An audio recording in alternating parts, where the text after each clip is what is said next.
Now, I realize that this church is full of really, really wise people. And I know that because we've been talking about wisdom for 2 weeks, and you've got it all now. You've got it all now. So this today's sermon is really, well, it's for you to take home with you. It's kind of a take-home exam that you share with the rest of the world. But I'm just going to go ahead and share it with you this morning. Did you know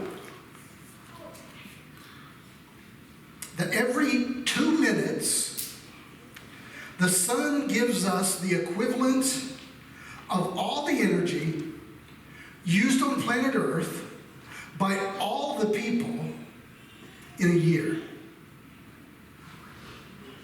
All the household energy used, all the manufacturing energy used, all the energy used in vehicles, and all the energy used by all the people all over a planet Earth all the time is replaced every 2 minutes by the sun.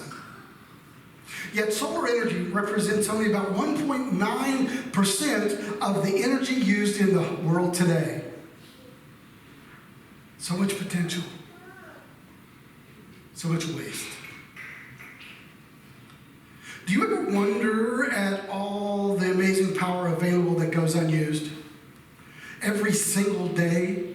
I do. I wonder about that, and maybe it's just me. Maybe I'm just weird like that. But too often, maybe like you, I find myself powerless until I begin to remember that, well, I really do have resources. I have physical resources, mental resources. Both are diminishing at a stupid rate, I must point out. I have emotional resources. I have faith and friend and family resources. But even with all these resources at our disposal, there are still more resources that we can tap into. And they're all around us. And some are even built into our DNA. And yet they still go unused. Why? What keeps us from using solar and wind and water energy more than we do? And as people who claim to believe in the gifts of faith and wisdom, why do we waste all that positive power that's available to us? People of faith have always claimed that we believe there's godly power available to us, but then we say, well, I'm not sure where to get it. I don't know how to use it. So like love, perhaps when it comes to wisdom, we're looking in all the wrong places. And too often we accept substitutes like the fast and easy shortcuts that the modern world offers to us. The truth is, friends, we are surrounded not only by intelligence, but also human resources and good old-fashioned godly wisdom as well. And I've said several times in the last couple of weeks, we often find it where we're not looking for it or where we expect it the least, like in candy wrappers that make us think and that make real sense. And last week I introduced you to a young man who had a terminal illness, but he also had the wisdom of Job and the love of Jesus, and his talks, his sharing changed the lives of thousands.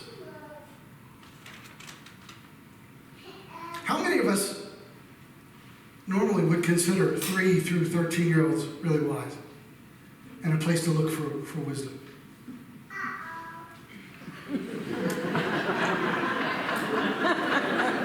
Look, I'll do the preaching this morning.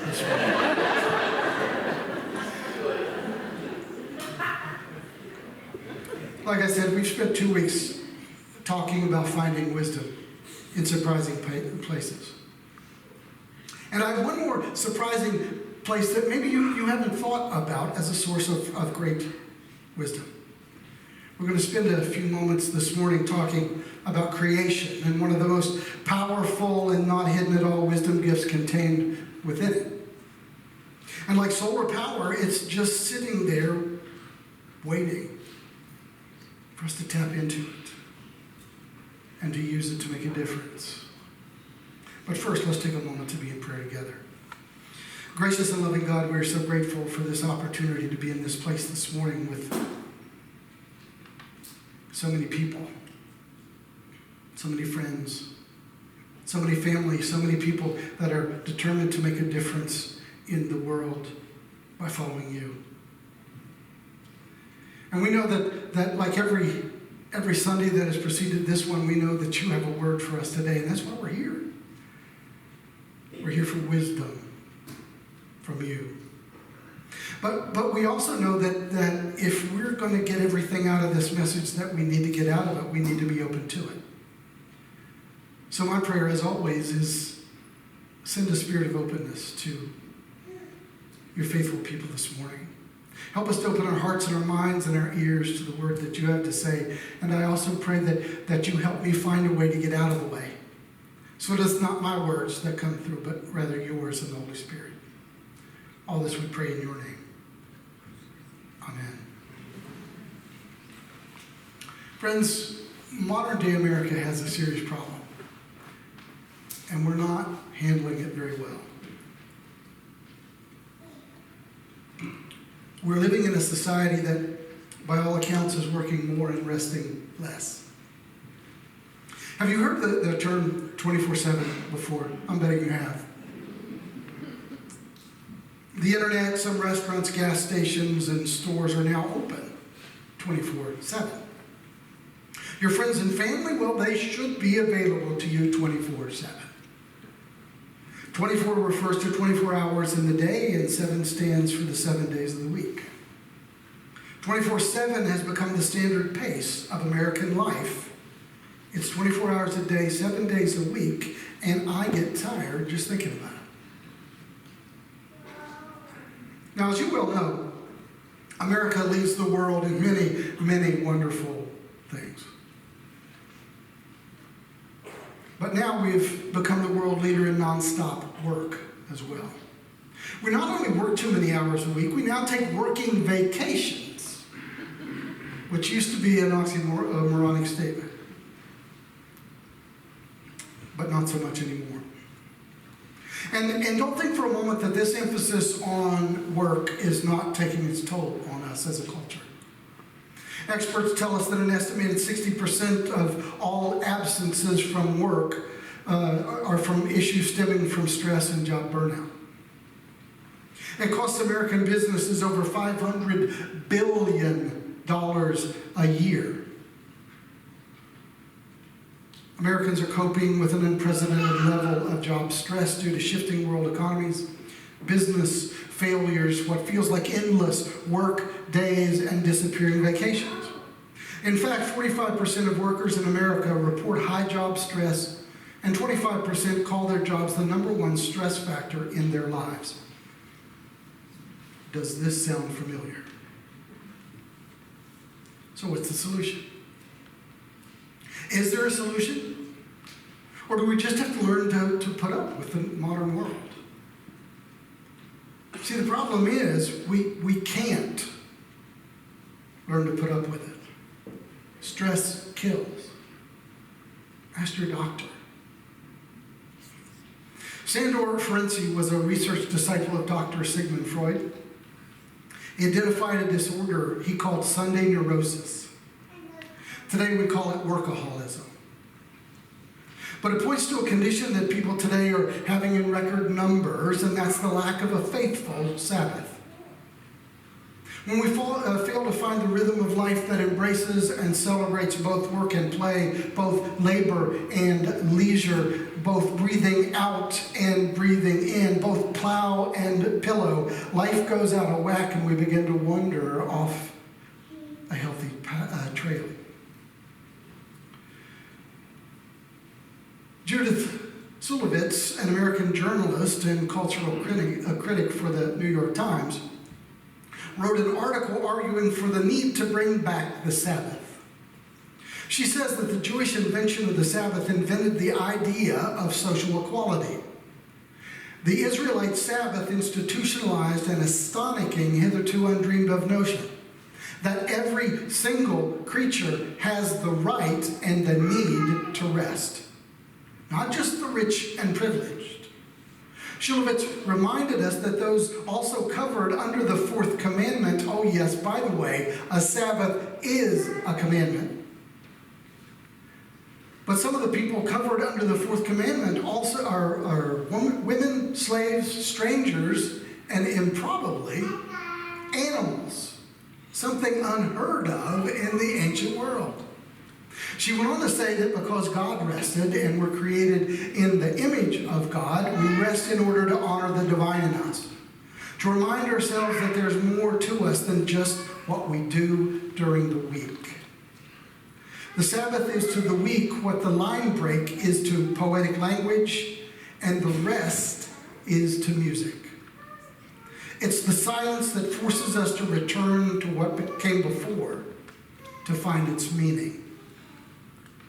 According to our text for this morning, what was creation's climactic culmination? The act of stopping. Why should God have considered it important to stop? Well, 16th century Talmudic translator Rabbi Elijah of Vilna put it like this: God stopped to show us that what we create becomes meaningful to us only once we stop the process of creating it and start to think about why we did so. Shulevitz ended her article with these words: we have to remember to stop because we have to stop before we can remember. So let me ask you, you knew it was coming. Do you have a faithful Sabbath? A day that you can rest and recharge your physical and emotional and spiritual batteries? And if you don't, why in God's name not? What happened to the Sabbath? Busyness. We're just too darn busy. I was at my granddaughter Claire's soccer game yesterday, and there was a group of people standing behind kibitzing. And one of the things that I heard over and over and over again was, I am so busy. And then they started building on each other. Well, I'm so busy, I work 2 jobs. Well, I'm so busy that I worked 4 jobs when I had a broken leg. I mean, it's like we're proud of it. It seems to me that the relentless busyness of our modern lives, we have lost the natural and healthy rhythm between work and rest. And it's not like we made that up, right?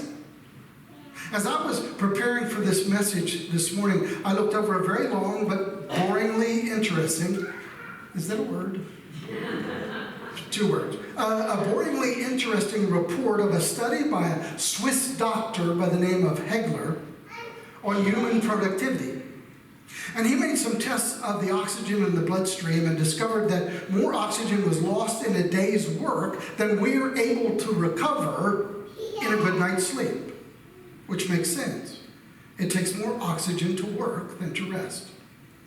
But he also discovered that 1 day's rest out of 7 was just enough time to restore the proper amount of oxygen to the body to begin a new week of work. What an amazing coincidence. Isn't coincidence just another way to say that God was here? I think so. So when God created us, he built the need for rest into us, into our very bodies, to let us know that we needed to be refreshed in our walk or we will not last. Do you hear me?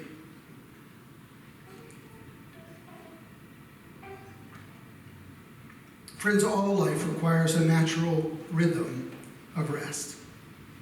Have you noticed that there's a rhythm in our waking activity and the body's need for sleep?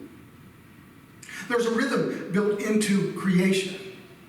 The way day dissolves into night and the night into morning. There's a rhythm as the active growth of spring and summer is quieted by the necessary dormancy of fall and then winter. There's a tidal rhythm, a deep, eternal conversation, if you will, between the land and the sea. And did you know that the heart perceptibly rests after each life-giving beat, and the lungs rest between the exhale and the inhale? God built this natural rhythm into the very fabric of his creation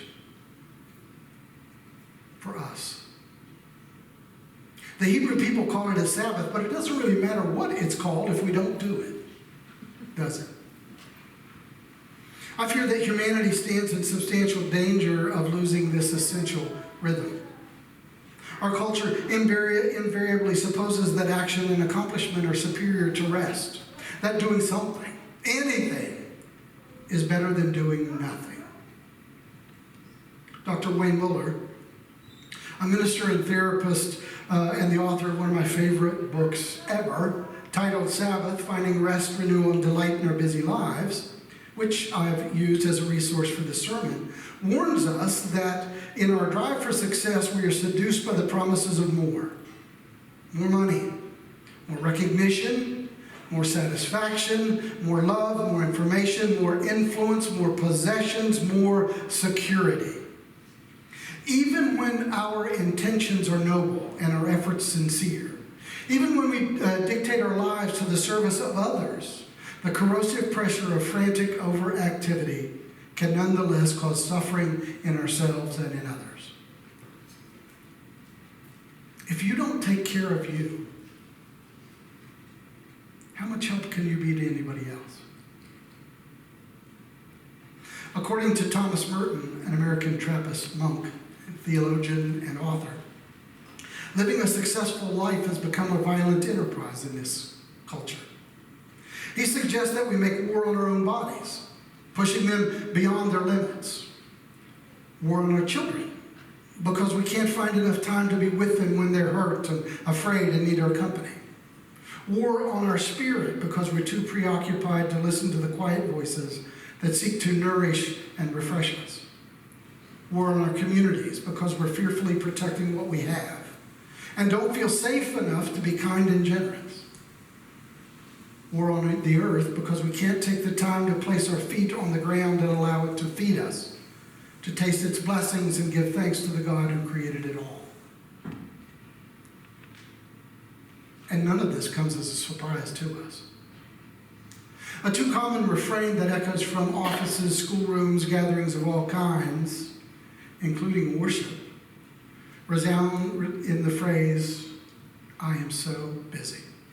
It doesn't really matter whether we're wealthy professionals or the poorest among us, or even our retired brothers and sisters. We hear this over and over in our conversations, and I'll bet you heard it this morning somewhere. I'm so busy. Can I get an amen? Honestly, we don't say this to one another with a small degree of pride, as if exhaustion were a trophy, an ability to withstand stress, a mark of real character. The busier we are, the more important we seem to ourselves and we imagine to others. To be unavailable to our friends and family, to be unable to find time for sunset or even know that the sun has set, or to whiz through our obligations without time for a single mindful breath, this has become the model of success in this country. It's both sad and dangerous. I'm reminded by the wisdom shared to me by a teenage girl in one of my very first youth groups 100 years ago, far, far away. She said, "Reverend Sleeth, if the devil can't make you bad, he'll make you busy. So let's just stop. For God's sake, let's just stop. For our sake, let's just stop." This morning, in this very moment,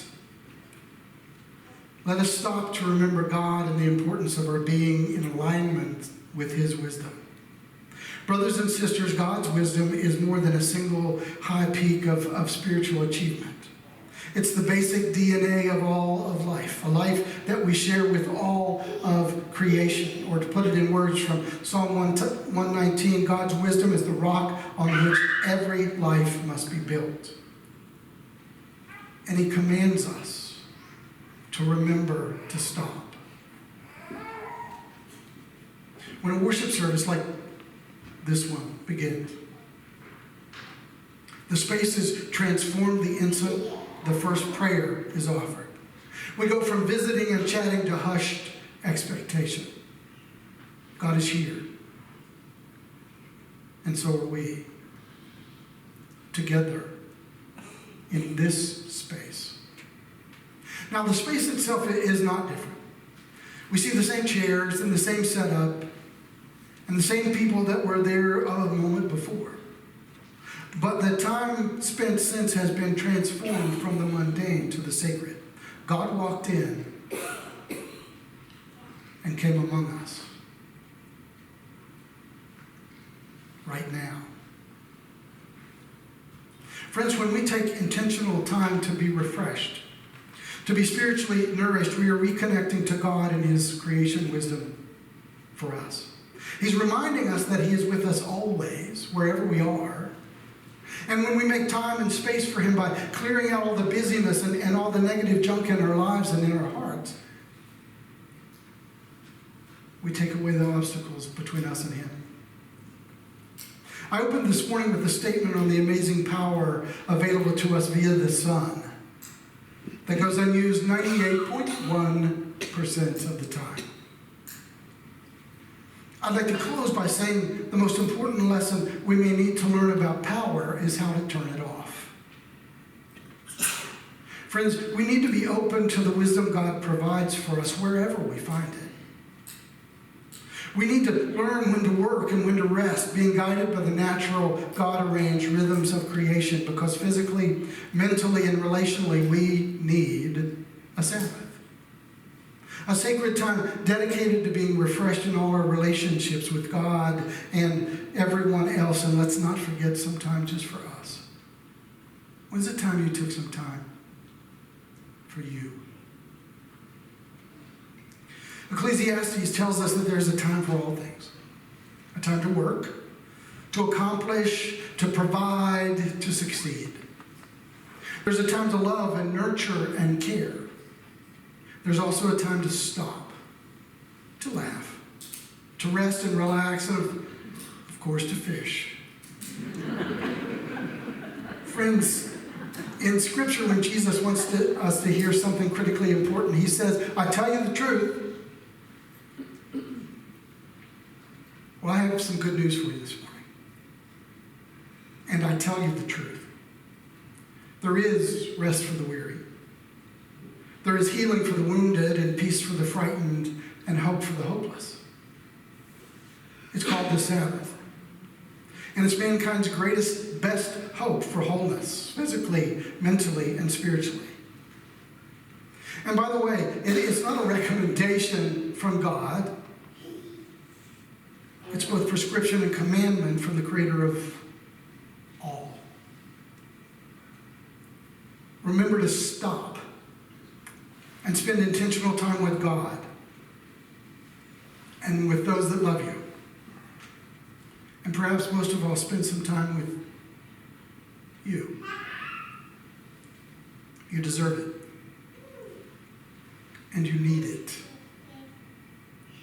I hope we can recognize wisdom when we hear it. Amen.